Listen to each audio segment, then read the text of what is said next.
Let's see this. So I've already talked about me.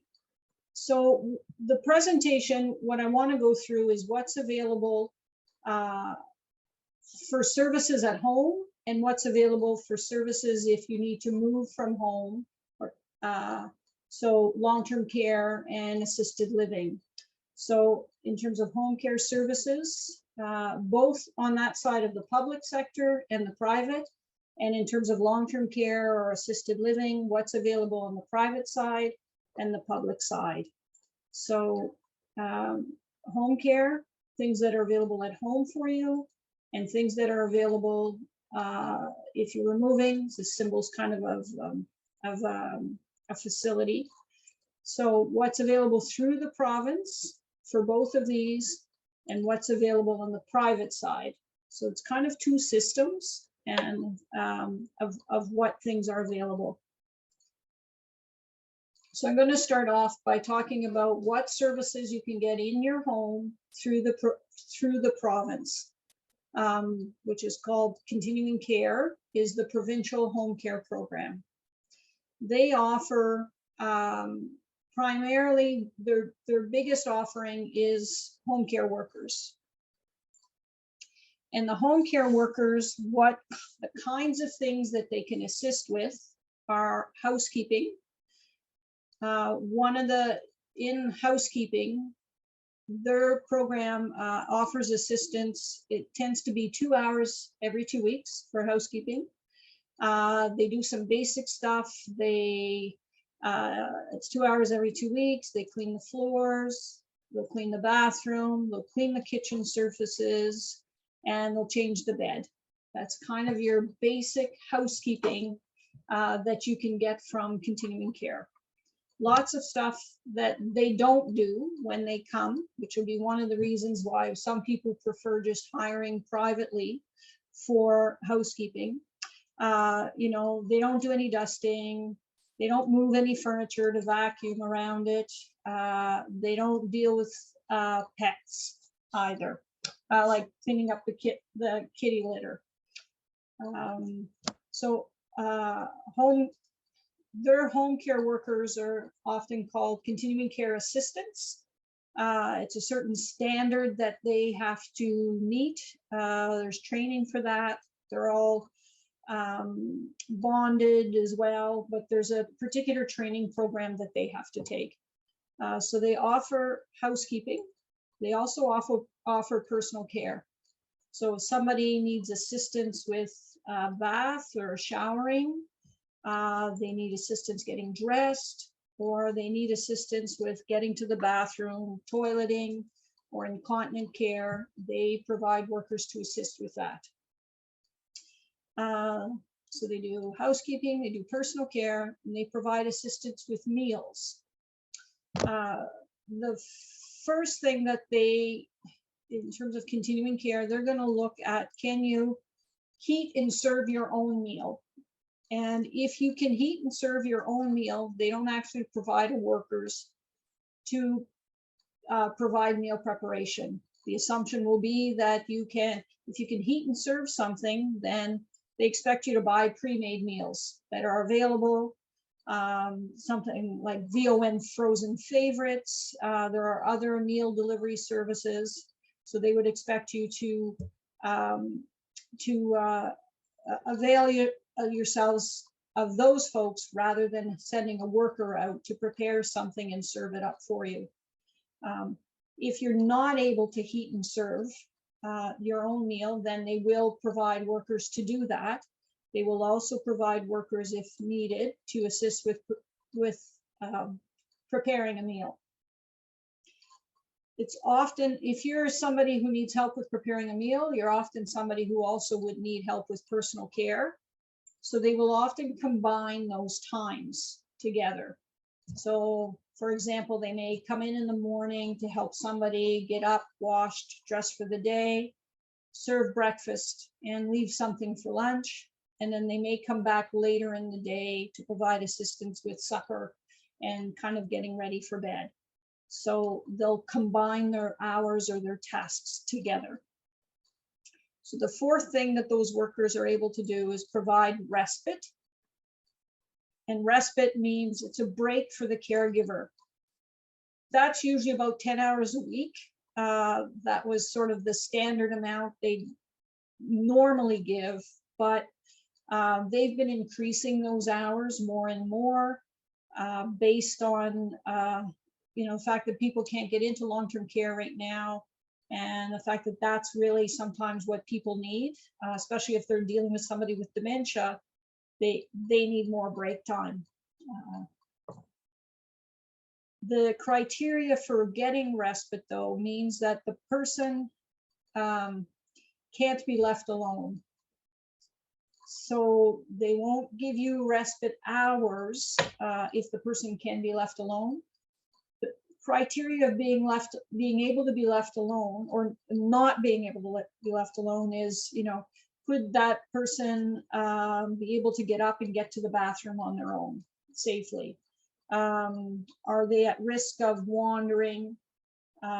Could they get themselves a glass of water if they needed something to drink?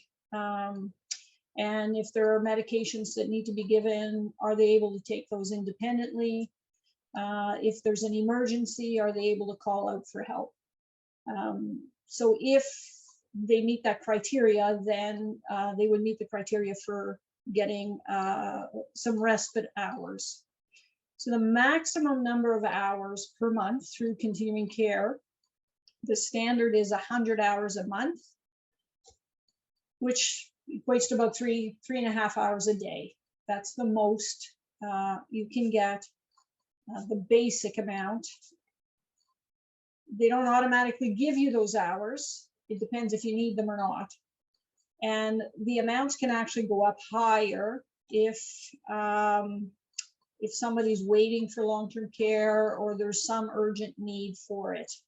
So, but most folks are at 100 hours or less. So in terms of cost, under the continuing care program, there is no fee for the home care worker if your income is under, as a single person, under the $26,165 a month, or if it's a couple, under the $41,000. So if your income are under that amount, there is no fee for the home care workers. If your income is above that, then the hourly rate is still subsidized. You would pay $12.45 an hour for those workers to be coming in. And then even with that, there's a maximum per month that you would pay based on your income. And it depends how high your income is. So if your income is just over the 26,000, but it's under 41, you're only paying 125 per month is the most you would ever pay. For somebody whose income is over 71,000 a year, you're paying $625 a month at a maximum. So let's say you're getting 5 hours a week, or let's say 10 hours a week with the respite. So in a month, you're getting 40 hours. And your income is, say, 30,000. So for 40 hours a month at $12.45 an hour, the most you'll pay is $125. Okay. So how do you apply for continuing care, home care? Any of the programs is all the same. You can refer yourself. You can refer somebody else. It's one phone call to their 1-800 number. You'll need basic information, name, address, health card number, name of the doctor. When you call, they will want to know, what are you applying for? What program? So for this, it would be, I need a home care worker to assist with personal care or housekeeping, so I'm applying for that. They then assign you to a care coordinator And the care coordinator comes out and does an assessment. And they then determine how many hours you qualify for, and then arrange for the service and how much you would pay. They want to look at your notice of assessment to determine how much you're going to pay. All right. So before I move on to the next section, which I'm going to talk about the private side of home care, are there any questions around the continuing care part?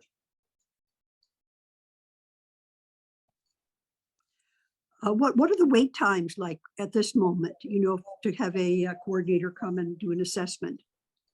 It depends. They prioritize based on urgency. So somebody who's just needing some housekeeping, you're looking at probably 6 weeks.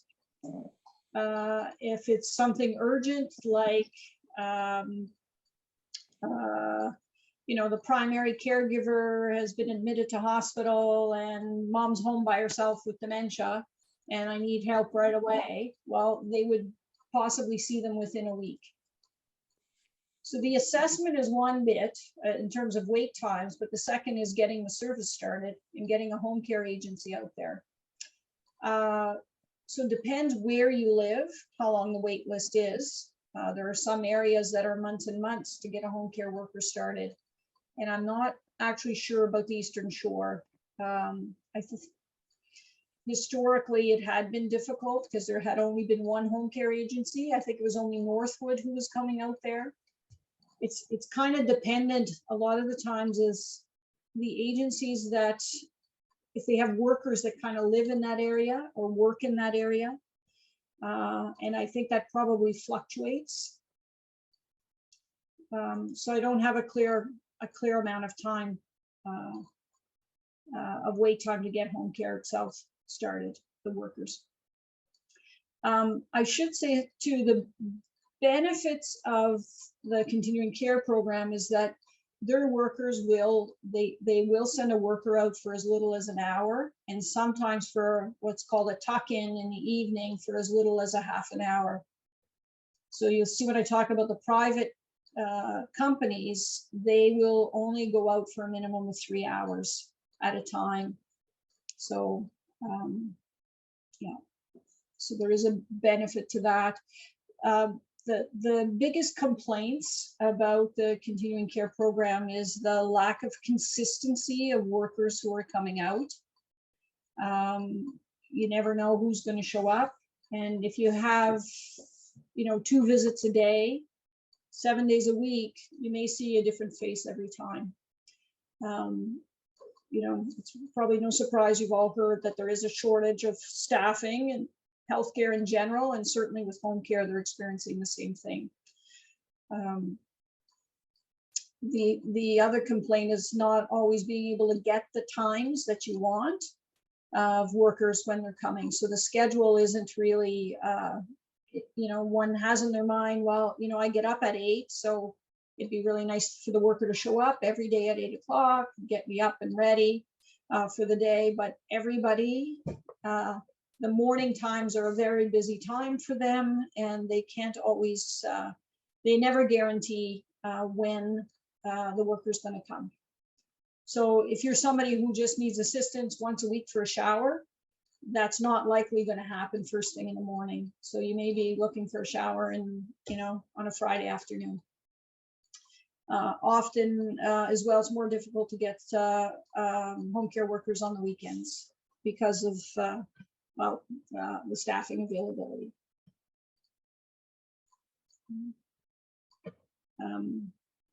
Any other questions about the continuing care side? We can you know, come back if there's questions a little later. So on the private side, to get a home care worker on the private side, people tend to, if they have money, they tend to prefer to hire privately because you have more choice of which company you're going to use. You have more likelihood of having consistent staff and having the schedule you want and doing the duties that you want. Continuing care say, here's the 4 things that, here are the things that our workers are allowed to do, and they can't really stray from that. There are certain things that they just don't do. For example, they won't run errands. They won't drive your car. They won't take mom to an appointment. They won't manage any pets. That's one of the main reasons. Those are some of the main reasons why people tend to hire privately instead of going with continuing care if they have the funds to do that. The cost, if you're hiring privately, by the hour, it's somewhere between $30 to $36 an hour. And they'll only come out for a minimum of 3 hours at a time. So you're looking at each time they come, about $100, $90 to $100 every time that they're coming out to the house. If you have enough funds, you can hire them for as many hours as you want. You're the one who's deciding, because it's your money you're spending, of how many hours they come. On the continuing care side, they're the ones who decide how many hours you can have and what tasks they're able to do. So you can hire somebody to be there 24 hours a day if you'd like. There are companies who offer that. They offer live-in care. Some of you may have heard the term the Newfoundland ladies, which is essentially live-in workers. They're not all Newfoundlanders, and they are essentially just people who will come. They usually work in pairs, and they'll come and for 2 weeks on and 2 weeks off. So there are companies that offer that kind of service. There are companies who offer, you pay them a finder's fee to find these folks for you, and then those folks become your employee.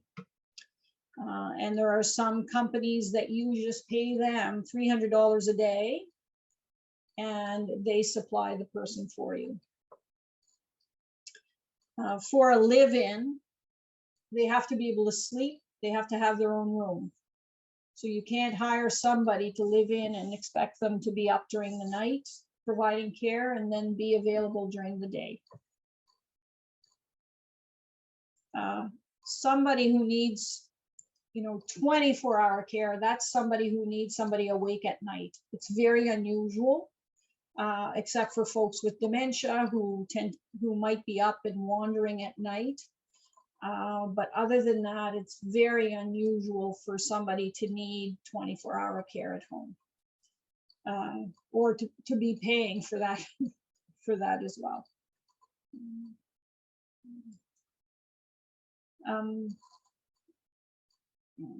So any questions about the private side?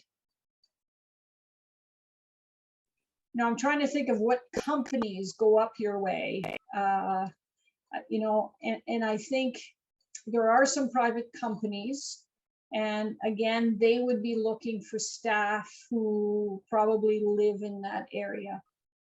And I know for live-ins that there is, there's one particular company called Scotia Personnel that they would likely be able to find live-ins in that area because they do it for all over the province. This is Leslie. Northwood does offer services on the Eastern Shore, and I believe there's also another provider, I believe called We Care, but yes. So don't quote me on that.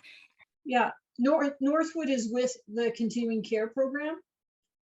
So I don't believe they do any private services out that way. So the continuing care have I think 5 agencies. They've got Closing the Gap. They have Northwood. They used to have Red Cross. That's folded. Northwood, We Care, Closing the Gap.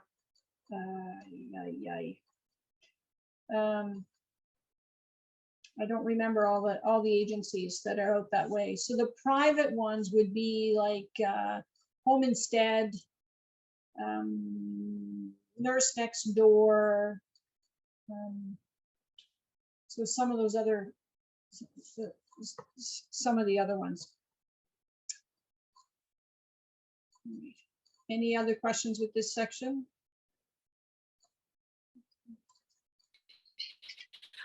Marie Claire, I've read that there is a benefit that people can apply for to pay for home care, to help pay for private care. Do you Yep. address that later on in I do, but I think it's a good spot to talk about it now. It's called the Supportive Care Program, and that's one of the continuing care programs. So it had been a $500 a month program. The criteria for that is you had to have a diagnosis of dementia. And they've also added you could have had a stroke or a brain injury, and needing 40 hours a month of care. It's not income based, and they give you the money to go out and purchase care. So which would be great for your area, especially if there's no home care to be had because they don't have any. The availability is limited, possibly with Northwood, the continuing care side of things, and it might be hard to find a private agency as well to go out. So you may know someone, you can use that money to hire care. It doesn't have to be an agency. It can't be a family member. And you would pay that person, I think they allot about $20 an hour for that. So it had been $500 a month. They've increased during COVID that amount to sometimes $1,000, sometimes $1,500, sometimes $2,000 a month, because they weren't admitting anyone to long-term care, and it's really people needed the assistance to try to keep that person at home. It's really geared, for somebody with dementia. It's helpful to use that money to hire somebody, because the person with dementia would be more comfortable likely with somebody that they do know. And, it's really, it's a way to hire somebody in your own community as well. There's another, and I'll tell you about it later too, but there's another money program with continuing care called the Caregiver Benefit. And that is income tested. So you have to be under it's the same numbers as the 30, was it 26 for a single person or 37 for a couple, I think it was, that your income needs to be under that. You have to be providing a significant amount of care. And they just give you the $400 a month as a caregiver, so that the person who needs the care, that's whose income they look at. The money goes to the caregiver, and you can do whatever you want with that money. It's kind of like a thank you for providing care. So that, as well as through continuing care.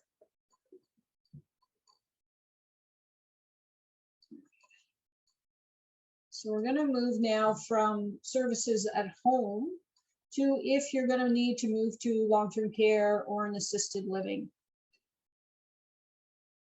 Oh, hang on. I think I moved ahead too far. How did I get here? So, there we go. Okay, yeah. So Actually, hello. Yep, hi. Yes, I have a question about the continuing care before you leave that. Sure. And yeah. that is, you've talked a lot about people who have dementia, but just for, say, a person who is ill and is, say, part of a married couple where one person isn't, is in some kind of reasonable health. Does the person who needs help, is that person eligible, or is it assumed that the other member of the couple will care for the disabled person? Yeah. Or the ill person who doesn't necessarily have dementia. Yeah. So you've got a couple, and one who needs assistance with what they call activities of daily living, and the other person doesn't need care, you're asking, is the assumption that they're not eligible for home care because there's somebody, an able-bodied person in the house. Mhm. If the person is unable to provide the assistance or unwilling, then this person is they're still eligible for home care. What they might not, so they'd be eligible for help with getting personal care done. They may not be eligible for meal preparation because there's somebody else in the house who actually could prepare the meals. If they're the non-dependent, the person who's well is able to provide the housekeeping, then they wouldn't be eligible for the housekeeping. So would they really only eligible for personal care? Yeah. Oh. Yeah, and respite. But you said respite normally. If I can't cook, then if I'm able to cook, the expectation would be that you would be cooking for both of you. Okay.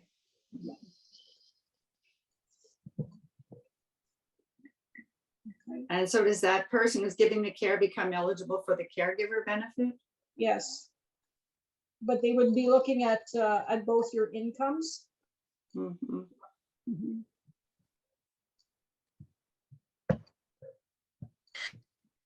Would that couple also be eligible for respite, or that caregiver also be eligible for respite if they're expected to take on most of the caretaking?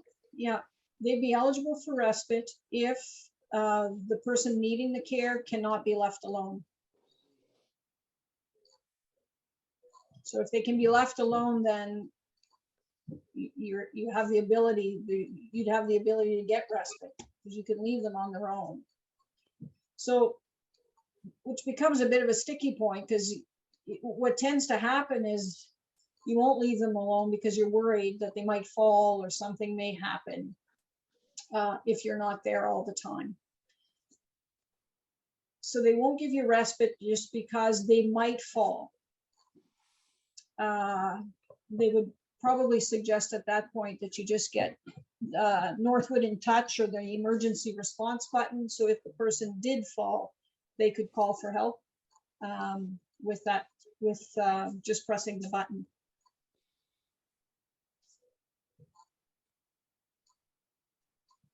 Does that answer it?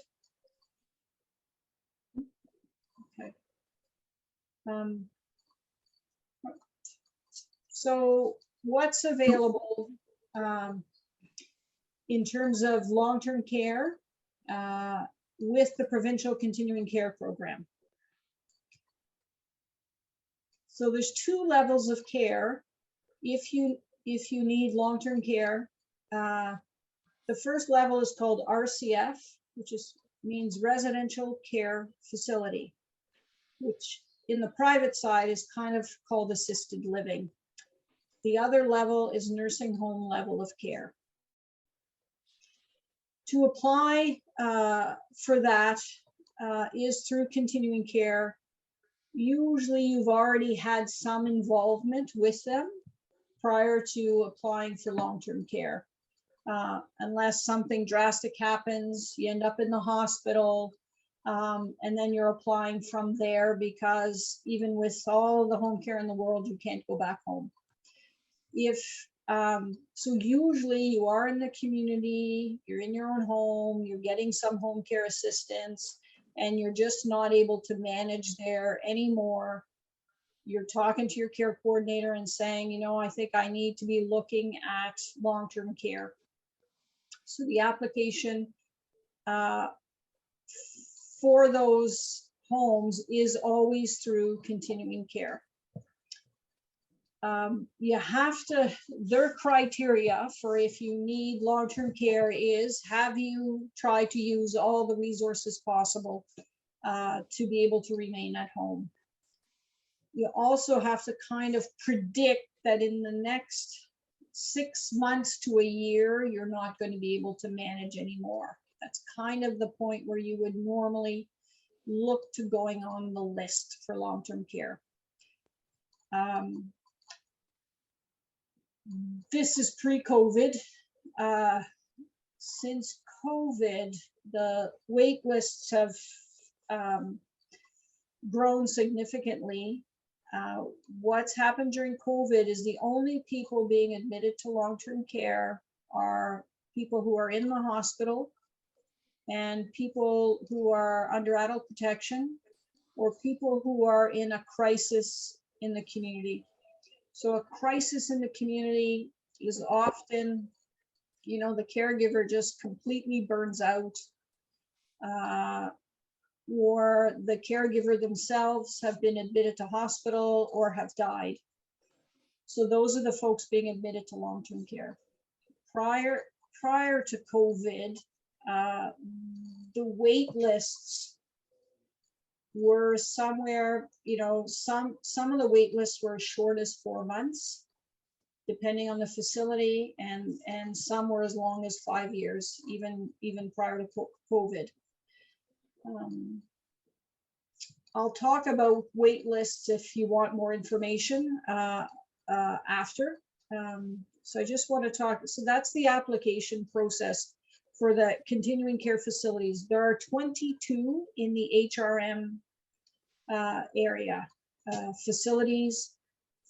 The continuing care facilities, they're licensed under the province, they're inspected, and they also fall under what's called the Protection of Persons in Care Act. So if somebody within those facilities is being abused or neglected, there is a, you can file a complaint and an investigation is completed. So that's what happens within those continuing care licensed facilities, which doesn't happen on the private side. So cost, how do you pay for long-term care?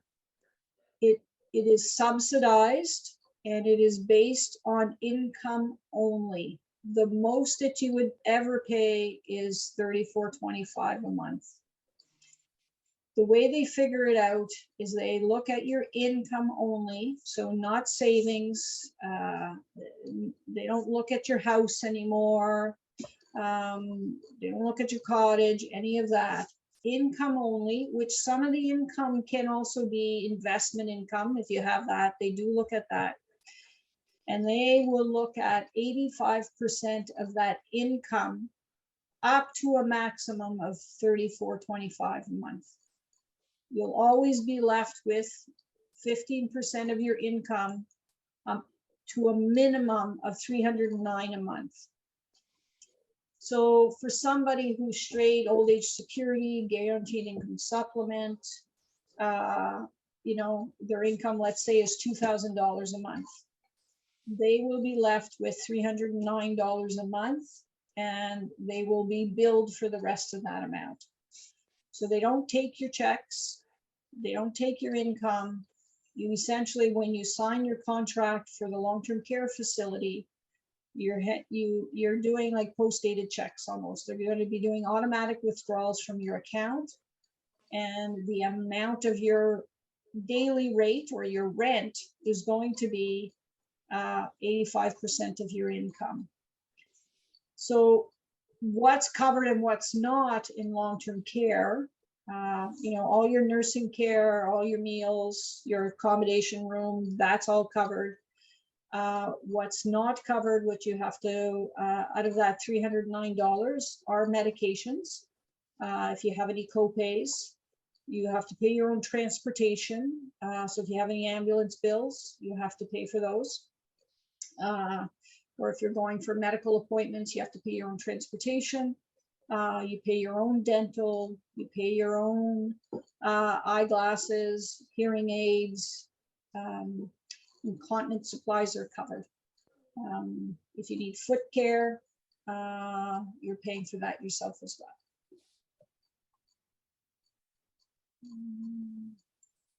Okay. If you're a couple, the way they deal with that is they combine both your incomes.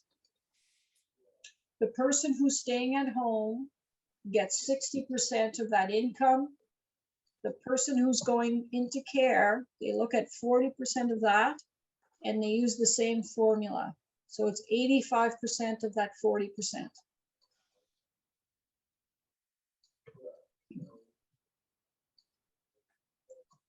Right.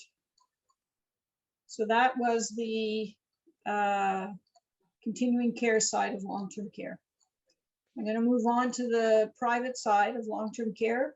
Any questions about continuing care, long-term care?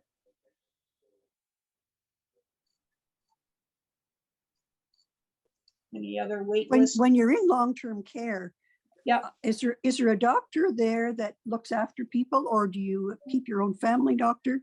What happens with that? So the facilities have their own doctors. So you Okay. give up a family doctor. Yeah. Yeah.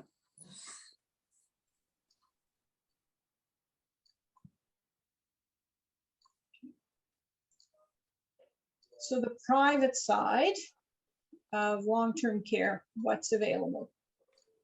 Right there. The language used for the private side is assisted living, retirement living, and full care, which is like nursing home care. So the different facilities that are available out there, the big ones, you've probably heard of them, the Berkeleys, the Parkland in Dartmouth, Parkland at the Lakes, Parkland, Clayton Park, Parkland at the Gardens, and Melville Heights. Those are the big facilities within Halifax. Within all of those, it depends what package you're buying and what each of their buildings offer. So you're purchasing a suite, a 1-bedroom, or a bedroom and a den, or a 2-bedroom. It depends on each of the facilities what they have available, and then within them what package they're offering. So it could be just housekeeping and laundry. Some might offer medication management, some might not. They'll offer meals. For some, it's 1 meal, the main meal of the day. Some of them are 3 meals a day. And some will offer personal care and some do not. So it depends which facility, which building, and which package you're purchasing. But on average, for some of those folks, it will start at about $3,600 a month and go up to about $6,000. So that's the end where you're going to get 1 to 3 meals a day and a very minor amount of personal care if needed. Like on the high 6,000 end is also a dementia care unit or a memory care unit that would offer the 3 meals a day, some personal care, and a suite. And usually, the higher the amount of care you're getting, the smaller the suite you're going to end up having, because it ends up being more like a nursing home room as you need more care. If you need full care, so somebody who has incontinence, somebody who has difficulty getting around, you're looking at $8,000 to $10,000 a month. And there's really just 3 facilities. They're all Shanix facilities that offer that level of care. So getting into these, the difference between getting into these and getting into continuing care is availability. And you apply directly to the facility. And if they have availability, you're in, really. And there's there's really 2 forms that you fill out. One is a request for accommodation. Just saying, here's my name, address, here's my power of attorney information, and I want to come live there. And the doctor, there's a medical form that the family doctor will complete that's just really basic information, what your health issues are, what medications you're on. And if they have space available, you get to move in. So there's no huge eligibility criteria to get in. And waits, maybe no wait at all, to, you know, a couple of months. There are smaller facilities. There's a couple of small places that have maybe 3 bedrooms. There's like Carter's Senior Care in Dartmouth. There is a place in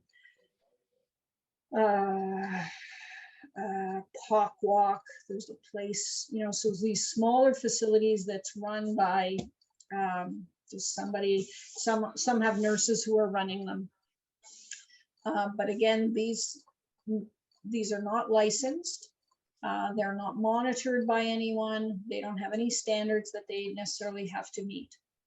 It doesn't mean that the care is bad. It's just sort of buyer beware. So any questions on that side of things, the private end? When you say that they're not licensed, is that the smaller ones that you mentioned, or all of the private? All the private. So the only licensed ones are in continuing care. Thanks. Yeah. Oh, another thing I thought of, would people be using insurance coverage for these costs, or is this mostly out of pocket for people? Yeah, it would be mostly out of pocket. Insurance, the only insurance that might cover is if somebody has long-term care insurance. And I think in all my years, I've met 2 people with long-term care insurance. Yeah, other than that, it's out of pocket. On the That low might be end- some. Go ahead. Oh, I was just going to say that might be something to look into. You mean in terms of getting long-term care insurance? Yes. Yeah. Yeah. Yeah, because even Veterans Affairs, for these facilities, they barely pay for any of it. I think they would, how do they work it? If you are in your own home, you can get coverage for grounds work and housekeeping.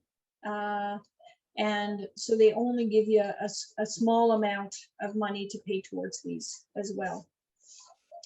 And your supportive care money can't be used for these either, except if the package you bought doesn't cover any care, and say you're in the $3,600 one that really provides a meal a day and some housekeeping, and you're living there, and geez, you start needing more help with personal care, or your spouse has dementia and you need some respite, and you're hiring care, you can use supportive care money to pay for the extra care that you're purchasing.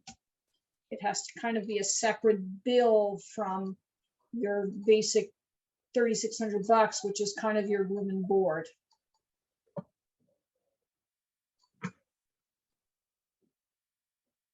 Any other questions on this part?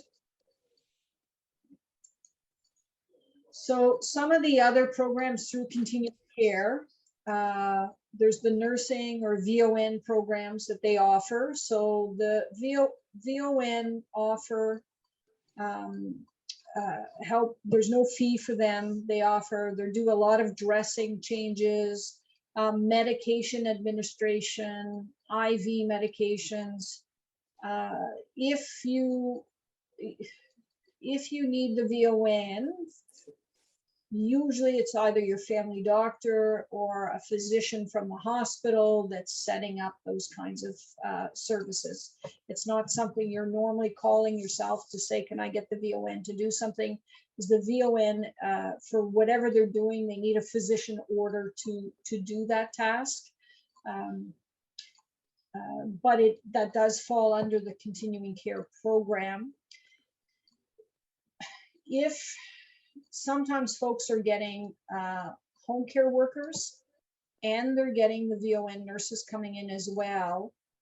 It comes into play on the maximum numbers of hours per month that you can get a home care worker. If you're also getting VON in, each visit that a VON goes in for is considered the equivalent to an hour of home care. It comes into consideration when somebody, say, needs more than the 100 hours a month to manage at home of home care, and you're also getting VON. Like the next maximum is usually 150 that they'll go up to of home care hours. But if you're getting VON as well, they reduce that they reduce by each visit that the VON are coming in. So say VON are going in every day to give medications, then that's 28 less hours per month that you can get of home care. The other program I talked about was that supportive care money, the $500 a month to help pay for care. The caregiver benefit program that we already talked about, and facility respite. Again, during COVID, this isn't really happening except in emergencies, but these will be through COVID at some day. And facility respite is you can get 60 days a year for someone to go into a long-term care facility and to give family a break. And I think I can't remember how many days straight you can do it. Usually you book it a week or 2 weeks at a time. It could be over the summer. The caregiver wants to travel to see their kids. Could be in the winter, for whatever reason, they just want a break. Then they book their loved one into a long-term care facility. It's something that you're normally doing a year ahead of time in booking it, because there's only so many spots available for those. Beyond continuing care, some of the other programs that you can access if you're a senior are benefits through Veterans Affairs. So if somebody is a veteran, they definitely should apply to Veterans Affairs. It traditionally has been a very slow process with them, but if you are eligible, they have excellent benefits that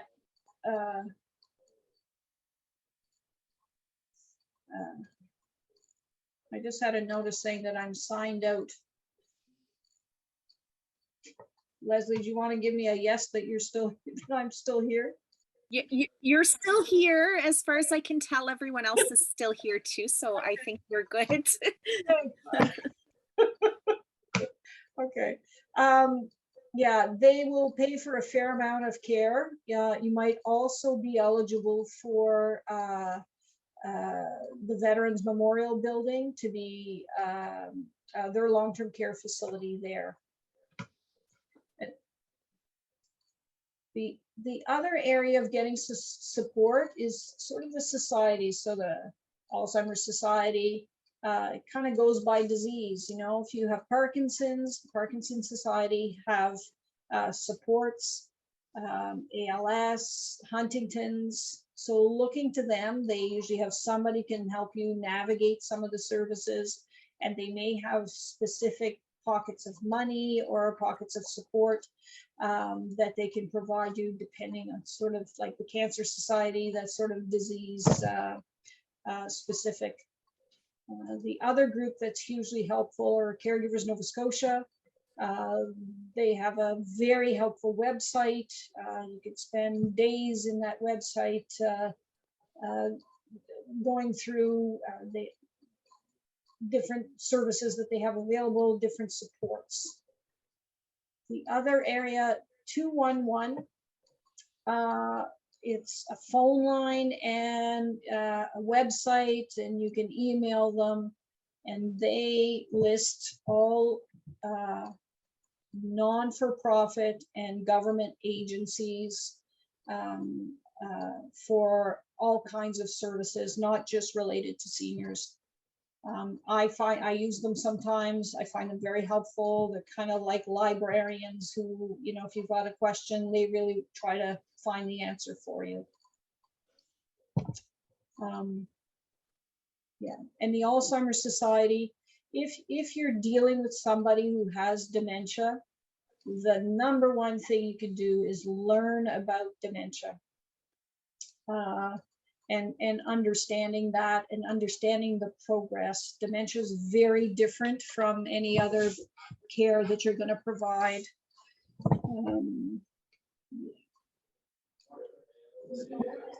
Any questions on that? So I'm going to stop sharing the screen. Let's see if I can figure that out.